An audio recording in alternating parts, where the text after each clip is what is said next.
so the Medimosis garlic capsules about when you do about check your cholesterol level, Bema Moja Nadia Frusani ye, Nabi Jina so kama. Our wapom. Wabra Shamo TV XYZ so the cow said Oko Medimosis Clinic and Herbal Center Swa. I say ye prostate one some say ye and passion common toye, say ye bema ba mosha ba munya ba hypertension, diabetes, sciatica, typhoid fever, malaria, stroke. And in Pebunsa, Yadia Ninginano, what about Medimosis Clinic and Herbal Center? A doctor for home bayomwa. From more 0244 068447 0244 068447. And I feel so Kaiser called a dental barrier. Woman post station, you know, ND anyway. And a ASL Dynamo, Wagana Highway Authority, Omo Yard Casiano, Accra Ministry say ya, and no more Medimosis our home. Kumasi ya Hinema Kokobain, and a J Kodo, Yanni School for the Deaf, no, ND anyway. Coco Lawson, maybe I will be a mechano pay, Sevilla, me bomb Medimosis, the Macao. And I feel so high sense. As a main can't Ghana for you know, Wabrani, Professor John Gachi Bedin Como. What was the main can't Ghana for you know, say electrical appliances, Papa Panibi, say your blender, say your air conditioners, say your laser television, say your gas cooker, say your washing machine, rice cooker, kettle, iron, air fryer, Papa Panibi, our high sense. One is a dada, nipa dada, for your dada, Jumano, and your person, but any day, a short here. So, yet, a tie diano. Everyday people, everyday prices for everyday people, everyday prices for everyday people. Yet, your mind Ghana say, yet in Pembenswa, yet dree a yase. It is said your bottom city, no. Sabe penny ashaswa, yet then no mano, bono, ato. It is normal bonnet, dear, at the form kama when you bet your home. Eba ni papa munsua we ye no ma papa yaboa no e dia ma e we ye showrooms ahodo e wo Ghana fa na nyina it license uni enkran ubetuma Kumasi City Mall, Kumasi Adum Post Office, Kumasi Tafo, Mankasim, Takrade, Takwa eno Obuase, Kofodua hohoi Sunyan Techima ena Tamale high sense e wo ho a mo twen and I so Greater Accra no East Legon, Kisiman, Achimota Mall, North Industrial Area, Accra Opera Square, Tudu, Dansuman La Paz, West Hills Mall, Broadcasting, Kaswa Bachona Junction Mall, Tema Community 1, Tema Community 25, High Sense Showrooms no Egu. It you know man on the bono, Yatitus say, woo, it will be taught, would say yes, Ubronya idea, a bayer de. High Sense, everyday prices for everyday people. I've a Marina studio and Komoya Yebedi no. Yebedi Obrofumu, Yakwa and Nami Chechemu, and the but I'm hoping say by now the Professor John Gachi, the Chino. It's a Chino ever cracker at the Yebedi Afra, and a Komoya Yebedi no so a hiapa, named the Anosuni Bejina so, and Yahu baby was a Ghana, baby a Ghana one, ye damn a Bessica Sama, ye da Aquaria so. Yet the car yent win triaca. A buying for Francois Bagana for the Womore Agos John Mammu, and the end this way, you know. Sabra Beswa this way. Nekaya, a mamma would do a baba boy a prumo, not 2025 year, now 2026 or Mobabaji. Boy, any entry. Sa Wabra wo boy am ye triano so. Sansuna, baby a sika wo biano, Cope, never bay a miny ye. Your mamma, she bo bebre. Sigabe no the bay, Nina and Coma. Yani Professor John Gachi, Prof, good morning to you. Welcome to the program. Good morning. Thank you for having me. And finally, we are seeing face to face. Yeah, this is the first time of coming here. And no, I mean, since I've had you on radio. Yeah, it's been on phone, or these days they say Zoom. So this is the first time I'm actually seeing you face to face, and it's good to see you. Yeah. Since my days are Pravda, Joy News, you know, it's been great. It's been great. And for the elections and its outcome, what's your general feeling about it? Well, I think we were all expecting that will be change, but nobody was expecting that it will be massive as we have witnessed. Yeah. And of course, I think we need to respect what Ghanaians are doing. Yeah. Ghanaians gave, let's say, 50-50 in the parliament, which is about to end. Yeah. And perhaps Ghanaians have realized that the benefit that they were expecting, they couldn't get that benefit. So if they are electing President John Mahama, then they need to give him what it takes to make the wide reform that he wants to engage in. And that is the way I interpret the overwhelming majority in Parliament. So we should take it that Ghanaians want us to use that parliamentary majority to reset the country, to use the parliamentary majority to ensure proper oversight of the finances of the country, and also to ensure that those who are to be punished for ill that was done against the people, against the economy, we have free hand to do that. So that is the interpretation I would like to put on the numbers. Absolutely. And for those who have been advising President Mahama with regards to the lion's share majority he has in Parliament, sometimes I get a sense of cynicism in their voice or their caution that he should use the numbers, judiciously in order to inure to the benefit of the people of Ghana. There are those who are also warning him that he shouldn't let it get to his head to the extent that there could be a possibility of an abuse. Why do you think people are varying their minds to these things? Well, I think if you are a Democrat, you are a Democrat. So if you are not a true Democrat and you have been given a certain level of parliamentary numbers, you will find a way to demonstrate your dictatorship threat. So we know that President Mahama is a Democrat. He will respect the democratic values. He will give the proper meaning assigned to the parliamentary numbers, and to use that. The people want to use the numbers to do, one or two things for them. And that is what he should focus on. Over the past 8 years, we have never heard of winner takes all. Yes. So if that is coming up in a different way, we should be careful that we are not distracted by those sentiments. The numbers are given for a reason. And that the numbers should be utilized for that reason.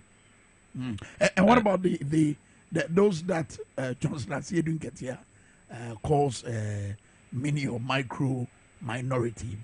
Last time I heard President Mahama saying that, look, their role will be needed in the next administration, and he was going to give them a listening ear.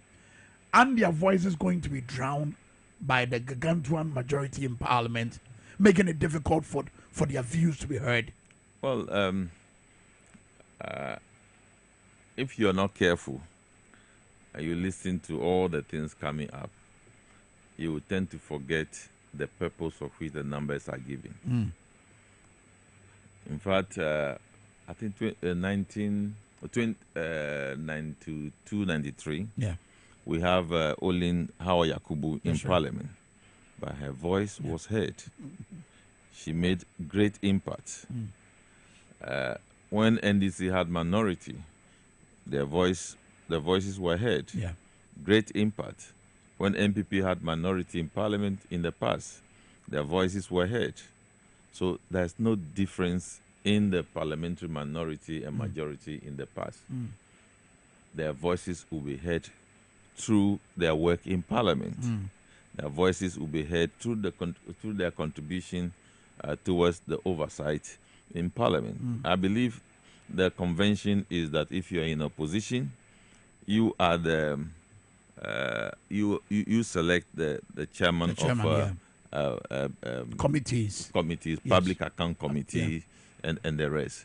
That will not be taken away from them just because NDC has majority. So I believe that if we are not careful, we will be streamlined into the agenda of people. We should bear in mind that in the past 8 years, we never heard of inclusiveness. We never heard about consensus. Well, even that was arguable. We didn't hear of winner take all. That's right. But if you are a Democrat, you are a Democrat. You know where you need to build consensus. Yeah. You know where you need to bring inclusivity. Yeah. And the inclusivity does not necessarily mean you allow MPP people to set the agenda. To set agenda for you. Yeah. We have broad spectrum of Ghanaian population who are not represented. Those are the areas you should be focusing on to bring inclusiveness. Inclusiveness also includes allowing people of a certain, let me say people of, we describe our physically challenged people. They need to be included. The Constitution made it very clear we should be mindful of regional representation. That's right. When we are appointing. It's not only related to ministers. Yeah. It's related to the positions in the public service. I mean, police, IGP, SOEs, and the rest. So those are the things that is natural for a Democrat to do. Yeah. Yeah. And how would what kind of minority, we'll get to the economy shortly, what kind of minority are we likely to see in the new parliament? I mean, owing to the kind of majority we saw in the MPP in this parliament that is obviously dying out. What kind of, because when you listen to Bawumia, he promises that, look, there will be a responsible opposition. You listen to Apenyo Markin recently fight back as far as some seats they've lost are concerned, and you get a sense that, look, it's the same Apenyo Markin we are likely to see going into the next parliament. There are those who say that kind of posturing is disruptive. Is that what we will see? Well, would that help? We've not gotten there yet. I think this period is a period that people are reflecting and people are reacting towards the laws and even towards the win. So sometimes you will hear certain things that doesn't fit well into what we expect people to do. So we give it the chance that is what we are experiencing right now.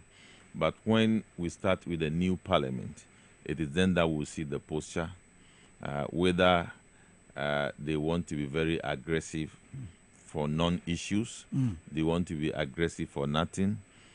We are yet to see that. But I believe that will be some kind of responsibility from the minority to ensure that things go on well. Yeah. I believe they will not give chances anywhere they need to voice out. But to a large extent, there are various reasons why parliamentarians on the other side will act in a particular way. When they are accorded the needed respect, the needed consideration, there are things that necessarily you need to consult the other party. Yes. Party.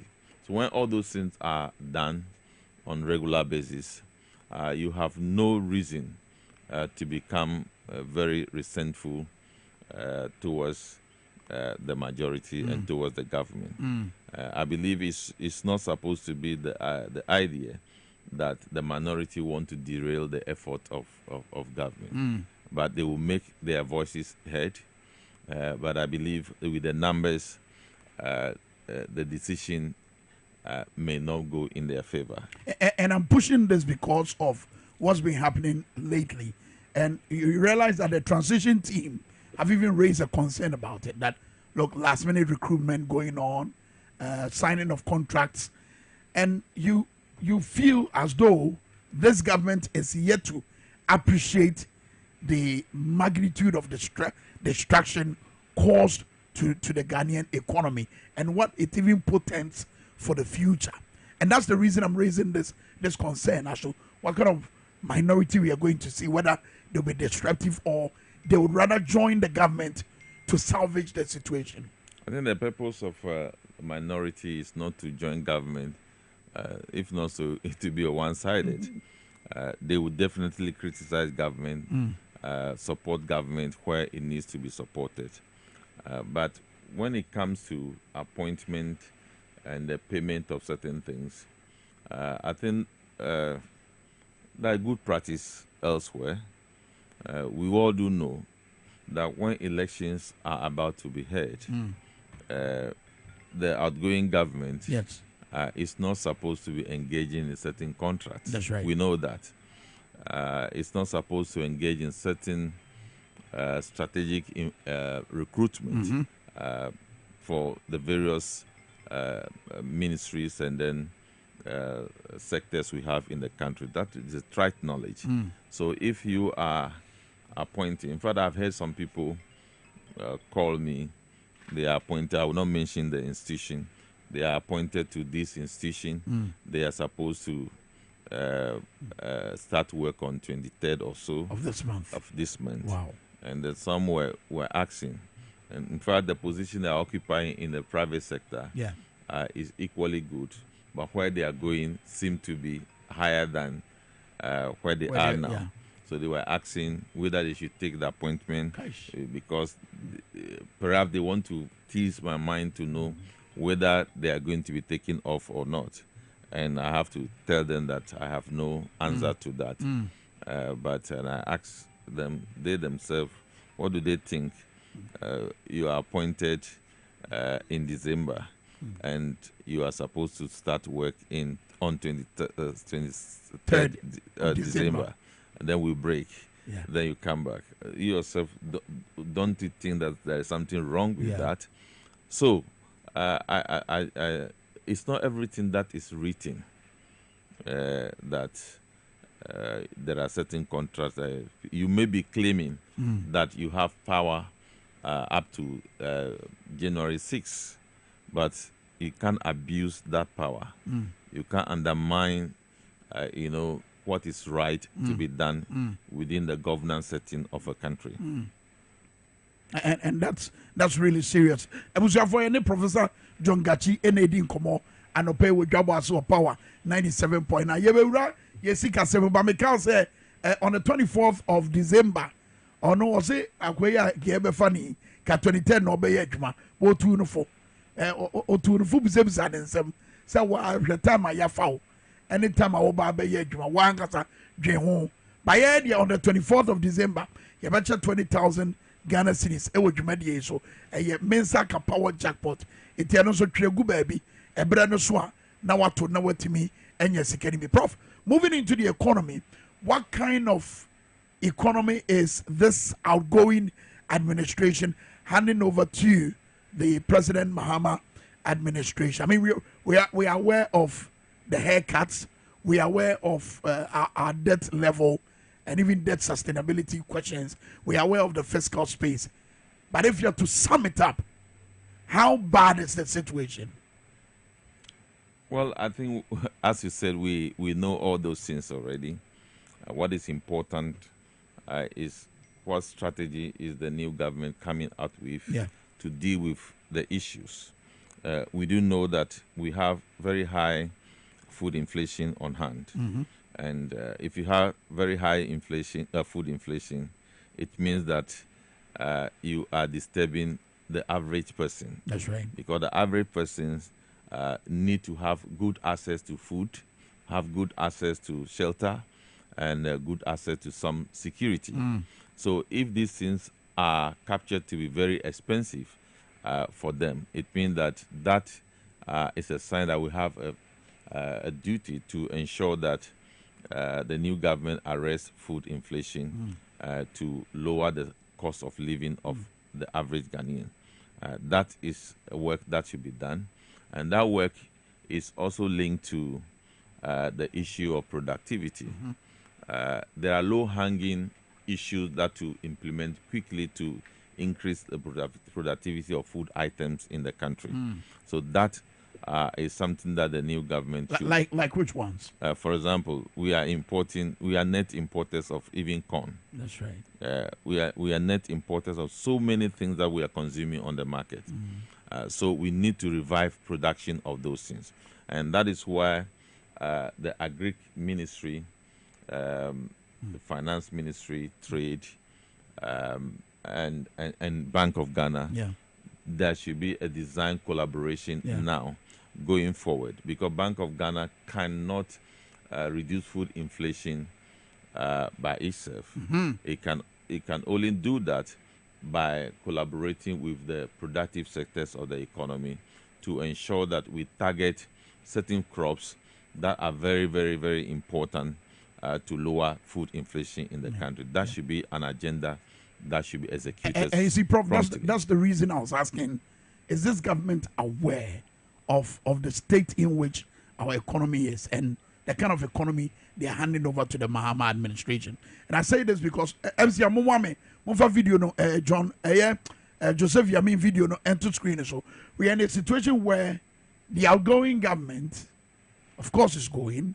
Here's the news making rounds that at Sokoban in the Ashanti region, some unknown persons, probably in government, have gone to hoard fertilizers in an uncompleted building somewhere in Sokoban.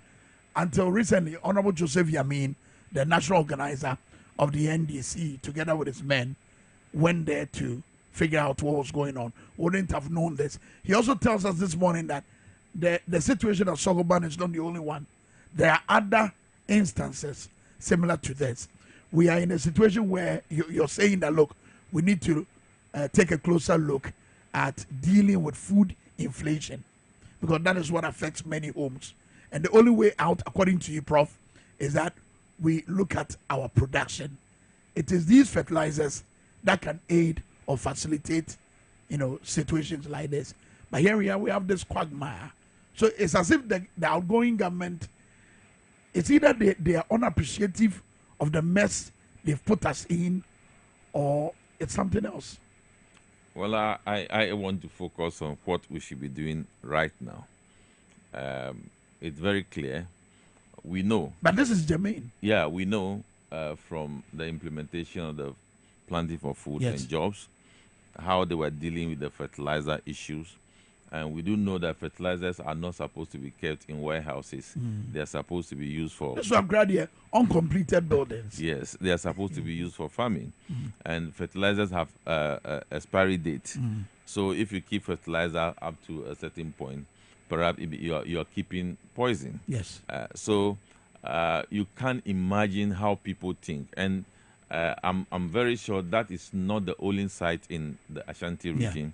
It is spread across the whole country. In fact, I received a voicemail today where the regional minister at home has altercation with MPP executives, how they have kept certain things that were supposed to be distributed. It's replete across the country. What could be the motivation?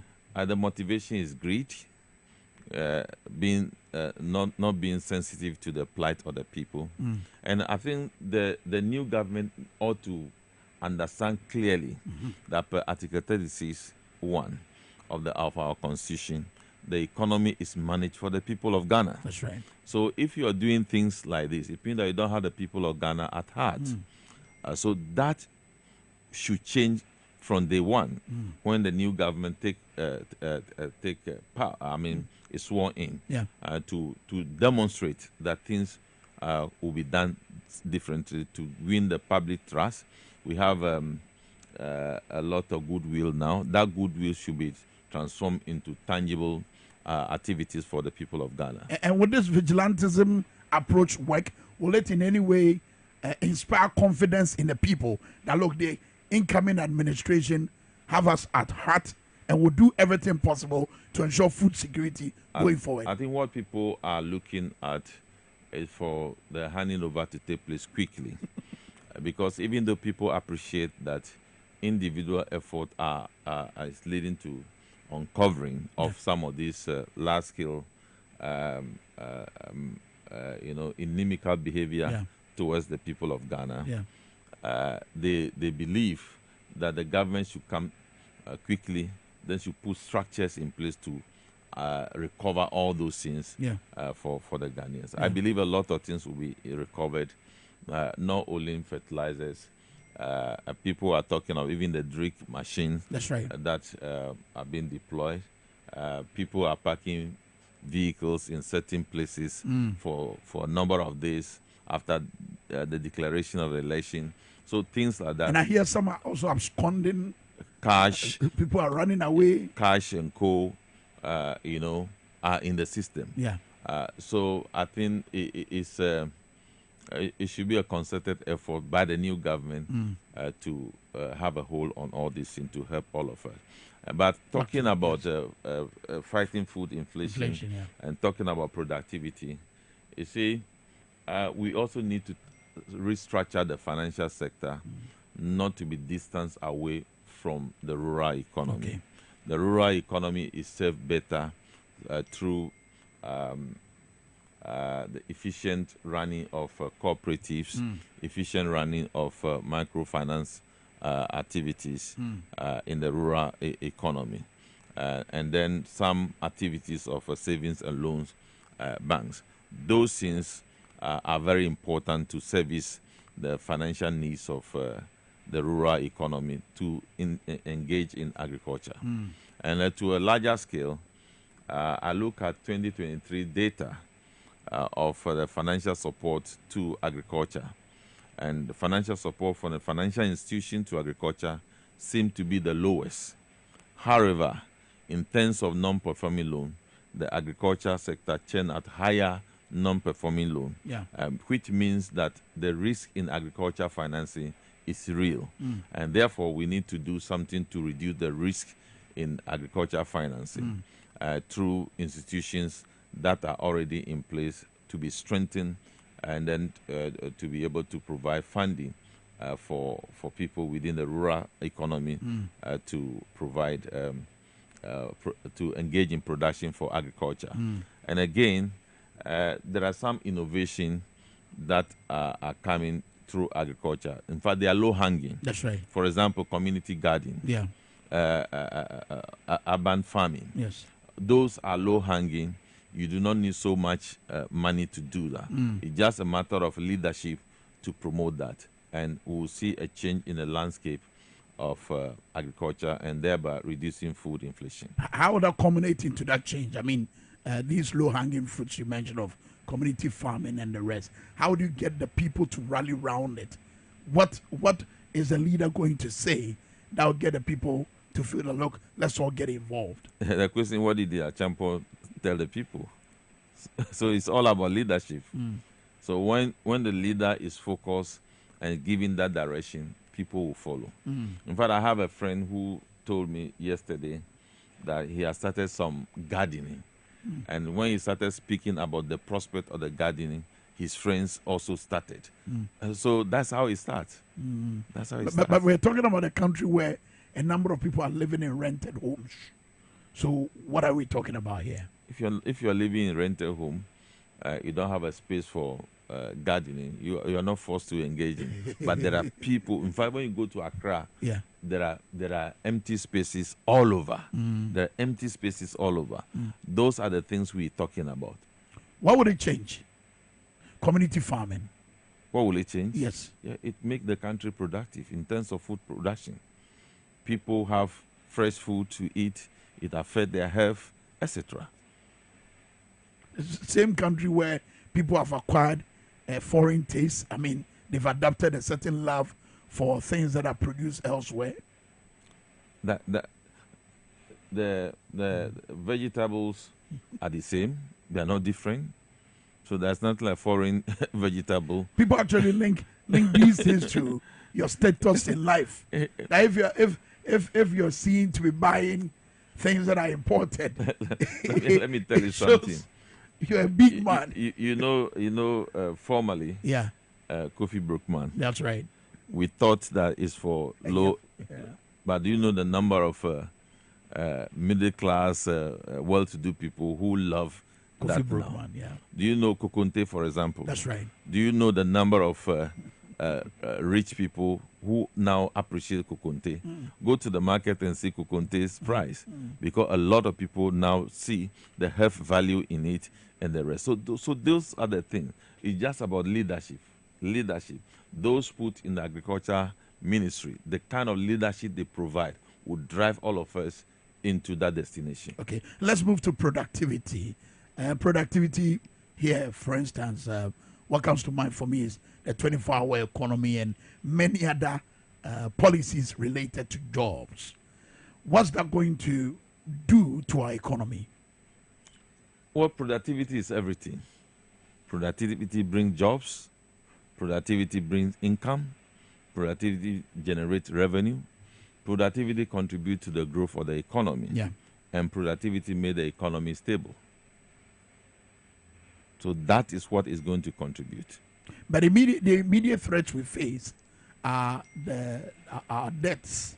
The immediate threats we face are liquidity challenges. So how would this deal with them? Oh, we are engaging in a balancing act. So you are committed to paying your debt. You're committed to supporting the growth of the economy. You cannot leave one and concentrate on one. And that is why, if you look at the manifesto, there is a very clear debt management program in it. Yeah. For example, there is a conversion of the already existing debt management office into an independent and autonomous debt management unit backed by law. And that with time will be able to monitor debt, and they have the legal power to issue out a directive to indicate that the debt is hitting this level, and we cannot go beyond that, and that will be respected. You know, those things are there. In fact, those who lend money to us, they buy into that seriously to ensure that we are sustainable in terms of debt. Then beyond that, we have a sinking fund that will be reactivated to ensure that we engage in proper management to reduce the debts of our debts, the risk of our debt portfolio. That is also there. And of course, the debt that you procure is meant to provide assets for the country. That's right. So the discipline to ensure that when you borrow to generate or create assets for the country. Yeah. Is coming back on board. Okay. There are those who say that with a 24-hour economy, it means you're going to add on to the wage bill. Where will you get the money from to pay the additional workers? 24-hour economy is businesses employing people. So the add-on to the wage bill will be minimal. That is, the add-on will only come through the public sector, where they need to provide services to those involved in the 24-hour economy. But the large number of people that will be employed will be private engagement. But what's the current state with regards to the public wage bill? I mean, for the public sector, are governments able to deal with the pressure that comes with it? And is government in a position to add on, even if it's minimal? When you do evaluation of the system, there is the need to add on more people to work. For example, if we go to the police service, we have not met the UN standard. Yeah. Okay.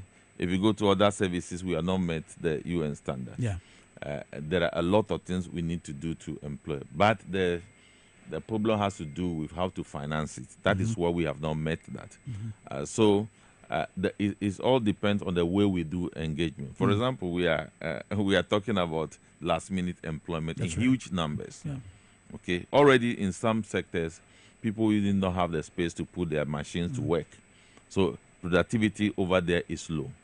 So even though there is space for employment, there is no financing to to back that. So we need to work assiduously to ensure that efficiency is brought to bear in recruitment, and also to ensure that those who are recruited, they are paid based on the productivity that they generate. And sometimes the productivity of the worker is hampered by the employer. So the state is very much aware that they don't have a space for people to come to work.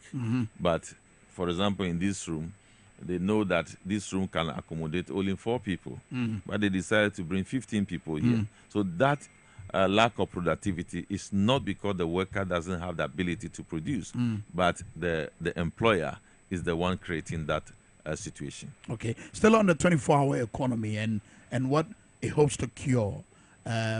What again are we looking at? I mean, for me, I'm much more curious about how the 24-hour economy can even impact on the strength of our city, and how the 24-hour economy can impact on import substitution. Tell us more about it. Yes, that's one key pillar of the 24-hour economy. If you look at our trade figures, we are net importers of many items, and we have not explored a lot of destination for our goods. So that will be enhanced under the 24-hour economy, and we'll be working very hard to meet to reduce the net import status of most of the items that we produce. And by that, what we are saying is that there is huge market for the 24-hour economy to operate. Huge market? Yes. Where? Number one, I just told you that we are net importers of almost all the items that we send to the international market, except that we are not mindful about that. So now we are going to be mindful about that under 24-hour economy.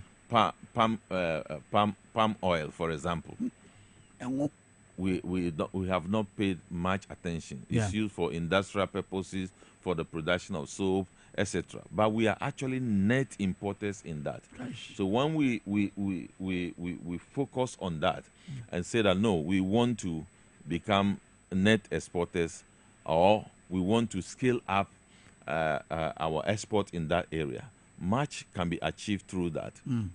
And for a government that has a 4-year tenure, I mean, President Mahama has 4 years to be able to do magic. When can we expect an immediate impact of the 24-hour economy? Yeah, of the 24-hour economy, and I mean its ability to turn around the economy. I think the 24-hour economy is divided, from my perspective, into three. We have the low-hanging one that can take off between now and 6 or 8 months. Oh, now? Yes. But now you're not government. We have a low. Yes, I mean from January after January 7th. Yeah. So up to 8 months, there are low hanging areas that can be activated. That's right. Then we already have some companies that have everything. It's just the leadership and then the motivation and incentive to start the 24-hour economy. They can be activated.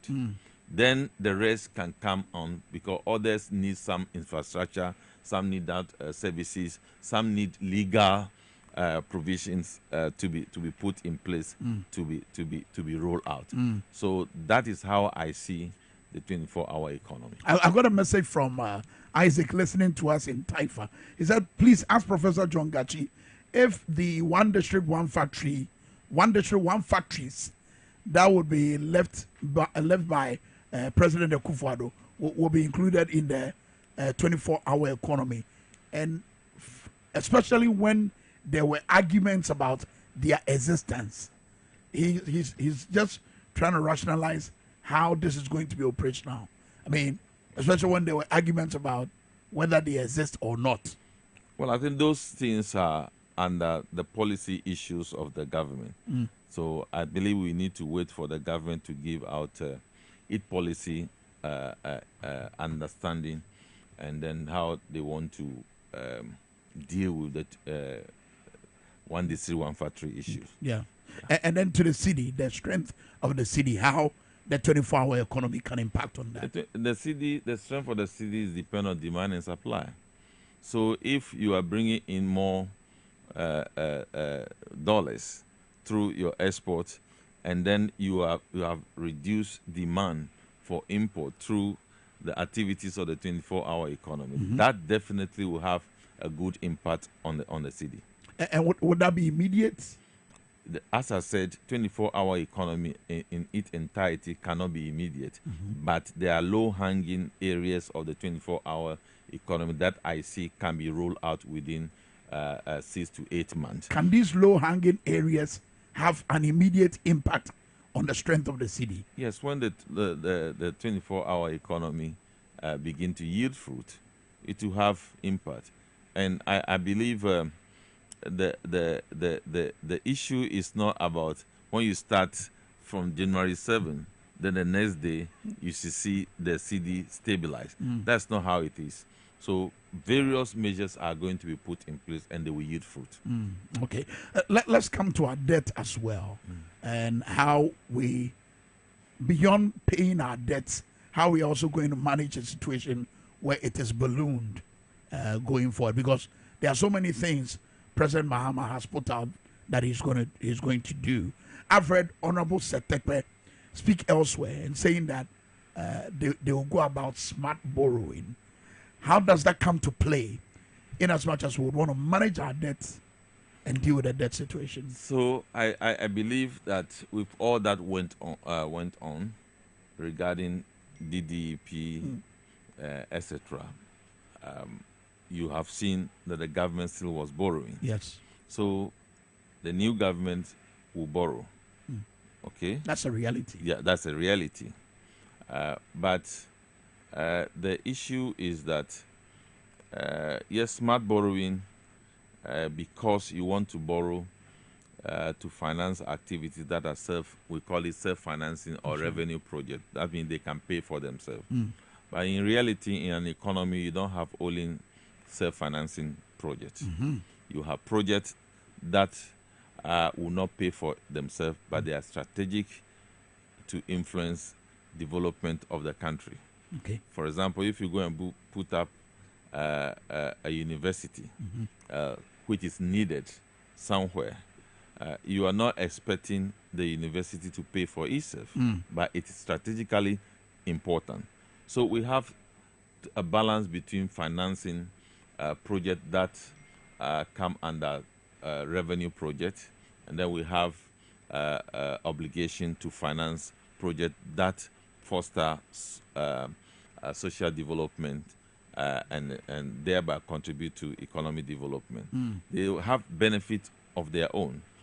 For example, if you put up a big school in an area, that big school will serve as an attraction to market, serve as an attraction to a settlement. That's right. Etc. So they have their own economic dynamics that they bring to the general picture. The general picture. Yes. But they may not be able to pay for themselves. Wow. But it is obligatory to ensure that you capture that as part of your strategy to finance projects in the country. And in capturing that, what it does is that instead of having 100% of your project finance on your budget, the revenue project is taken away. Okay. So that only the ones that are not revenue projects remain for you to finance. Wow. That is the understanding. But in a situation where... And we also have opportunity to make maximum use of PPP.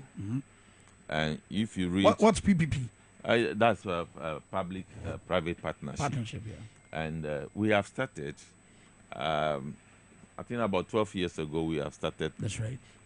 But now we have a law. We even had a ministry. Yes, we have a law that shape and guide the process. Yeah. But this is the time that we need to make a maximum use of it to foster the smart borrowing and then the PPP arrangement in the country.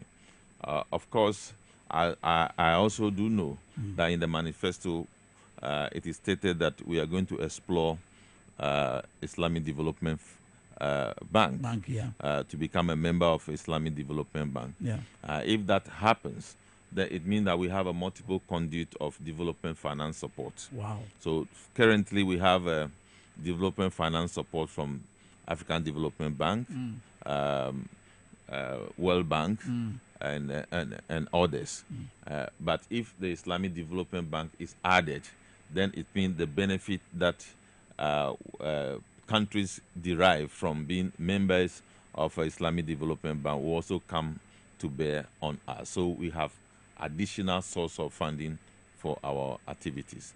And the Islamic Development Bank is is critical because their activities are based on the structure of the PPP. That's right. So it means that it becomes easier to deploy that to finance a lot of PPP activities in the country. So my understanding is that with these new arrangements, we'll not get into a situation where we are today, where our debt is ballooned. It's skyrocketing to the extent that we don't even look good on the international market.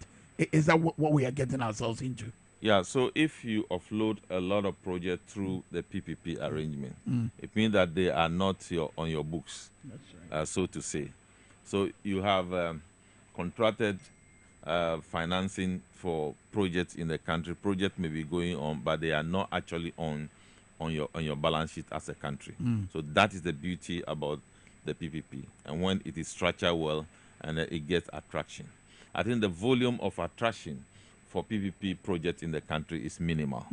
And I mean, clear efforts should be put in place to make it relevant. What about our credit worthiness, which also triggers or attracts these development partners to be able to borrow us money? What are we doing to work around it? We don't look good. We are junk status, baller status. How are we cleaning ourselves? Yeah, I think a clear statement is made in the manifesto, which will drive the activities of the new government, that the new government wants to work assiduously to ensure that we improve the rating so that we can be attractive and enter into the international market. But what is very relevant now is how to repair the impairment caused in the domestic debt market. That must be repaired. That confidence must be developed right now. And how would we do that? I mean, for it depends the elderly statesmen who have received various kinds of haircuts, how are they going to get paid? That was unfortunate, and I believe the NDC in opposition has shown empathy to those people who suffer those fates. The best that the country can do to its citizens that go through that horror is to show empathy. Yeah. I believe NDC is on record of showing that empathy, and I believe that empathy will reflect on how to deal with these people. I mean, yeah, empathy, yes, but we need our money.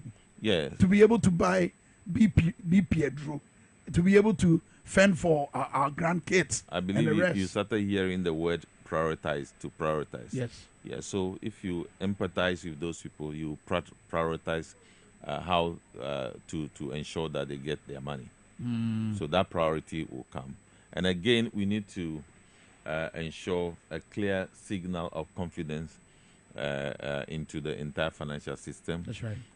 That is why when you read the manifesto, there is a need to do some kind of forensic audit into some activities that took place in the financial sector, especially the banking sector cleanup.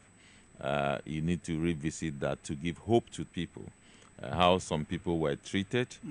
Some people have done everything to demonstrate that they have investors to invest for the financial institution to become up to the level that the Bank of Ghana require, but they were told in the face that they don't need that. Yeah, because they didn't meet the minimal capital requirement. But the point is that at a point in time, you see, when you look at the way the banking system operates, when you are supposed to pay your indebtedness to a financial institution, and after 90 days you are not able to pay per the law, that is immediately transformed into a non-performing loan. Now, if you owe a government and the government refuses to pay, it will be treated the same way. Wow. So all those things that happened, the government contributed. I think you heard people say that we will not pay contractors. If not, so they will use the money to go and support NDC. Yeah. What they were doing is that they were impairing the finances of the banks because those contractors, they owe the financial institutions. And since you refuse to pay them, the books of the financial institution will be recording non-performing loan on the account of the refusal to pay those money. Yeah. So government actually contributed to the situation that some of the financial institutions face.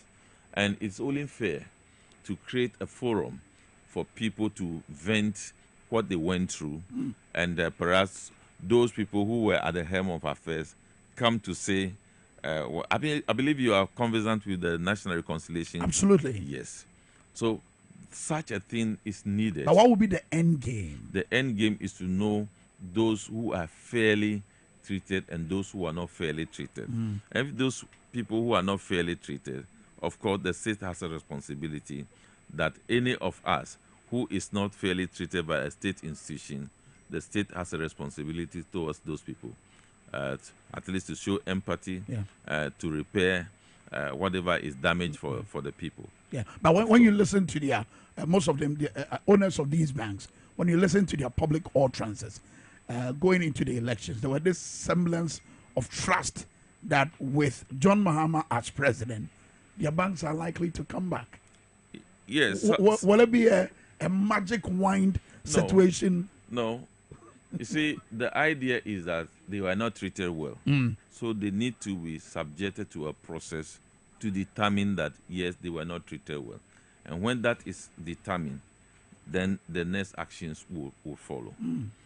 But the point is that if some of them succeed in getting their license, it will drive into contributing to job creation. Wow. For example, I am not in any way saying that Indum Bank will be restored or not restored. I get you. But assuming it is restored. In fact, I know I used to relate with a particular constituency in Volta region. Yeah. That is Adaklo. Adaklo. The time that I know Adaklo, the only bank in Adaklo is GM Bank. GM Bank. When they were closed down, I don't know whether another bank has come or not. Perhaps they may have some other these things operating. But the one which was prominent there was GM Bank. Wow. And take that, replicate that throughout the country. So assuming they restore their license and they are able to start even with 50% capacity, and they are employing maybe in one office about 9 people. Multiply that by 50% of where they will have their bank. So you can see the employment generation. So those are the issue you need to think about. And also you need to send a signal to Ghanaians that when they invest in the banking sector and they are doing the right thing, they will be protected. All right. Finally, it looks like as a time about 10:05. But let's deal with these two issues. They are very important. Dedicated funding for free SHS. What is that? Where will it come from? And then the taxes. The boys, those are the ghettos. They are all looking forward to President Mahama dealing with betting tax. And I don't know whether recently the e-levy tax is still being deducted or not, because it's been a while. I've noticed, those messages indicating that e-levy, this is gone. I don't know if it's still there. Well, somebody told me yesterday that he suspects that the e-levy might have been suspended. I said, why? He said, no public announcement. But he said that he did a transaction yesterday. There was no notification. So that was, but I've not heard any public notice about that.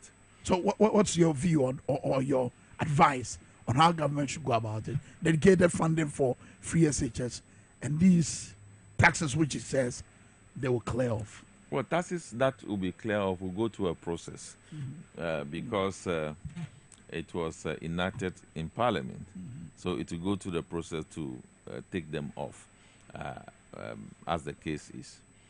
But dedicated funding for free SHS is one of the promise, and that promise is one of the best promises of the NDC government. Wow.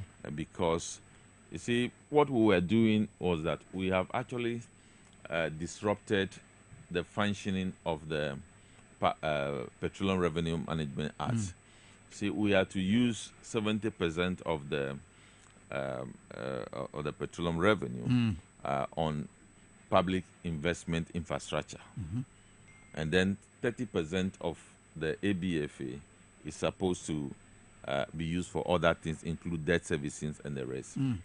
But what we were using, at a point we were using about 68% of the ABFA on free SHS. So which means the structure that have been designed for the utilization of the oil revenue has been disjointed. You know, so we need to correct that and find a dedicated source of funding for the free SHS. And that will be done through an engagement as indicated in the 120 days. So there is a national forum on education, and all those things will be discussed there, and the decision will be taken. And I believe at that point, the government will communicate the outcome of the decision. But the idea of finding, a sustained source for free SHS is welcome. In fact, I've heard from all the education watchers, NGOs and the rest in education, they welcome this as the single most important development that can take place. But where would the monies come from? I mean, especially now that it appears you are blocking various streams of revenue mobilization by clearing away all these taxes. Yes. So as I explained, if you read the manifesto, you realize that the Petroleum Revenue Management Act is going to be reviewed.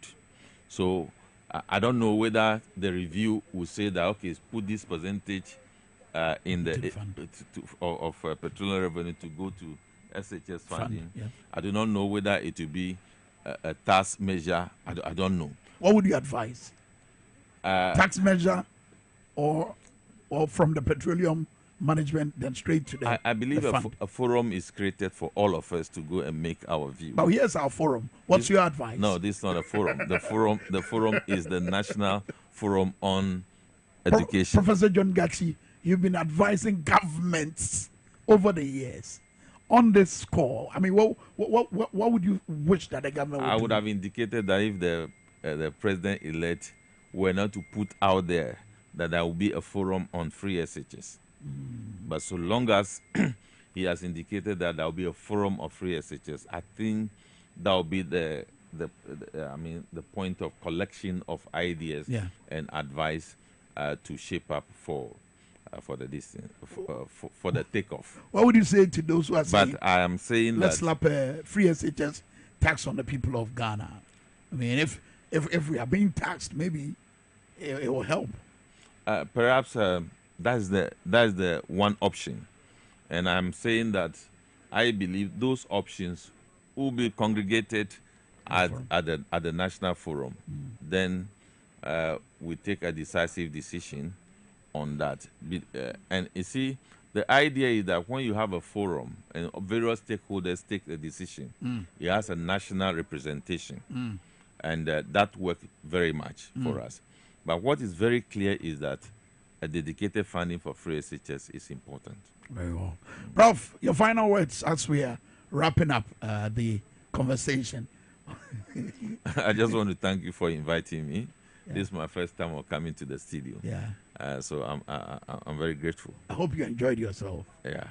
Thank you very much, Professor John Gachi. Say wabebuan komo na ye din komo dia for my Ghana yesika semoni obeye nia aban ne beye na wetimi edi aboa wachire kwan aban no befa so na wayi afri eka pudu yi so and afen so wachire kwan ahodo a aban betima fa so na kuayo abeye enyinaso edi aboa ama empuntuo aba my Ghana sika semo afen so ba adwuma ebiebie na nasa adwuma mana wagina 24-hour economy so achire kwan a ebetima aboa na empuntuo etimi aba na yede nkomo ni sie no na ye kasa edi afatuo bebrebe yi ho and I say oh mraso bedwa fie akwanya no kwan wa aban no betima gina so edi yi to ahodo ye firi but eba free SHS ne de na o say ade boshe ba kwa NDC aban no anasa NDC amanyoko no share ya esombo pa ɛne sɛ wɔkyerɛ sɛ wɔde fotoɔ bi bɛtoɔ na wɔde aboa free SHS no no ɔno deɛ wɔno ne nsusua ne sɛ yɛbɔ dwa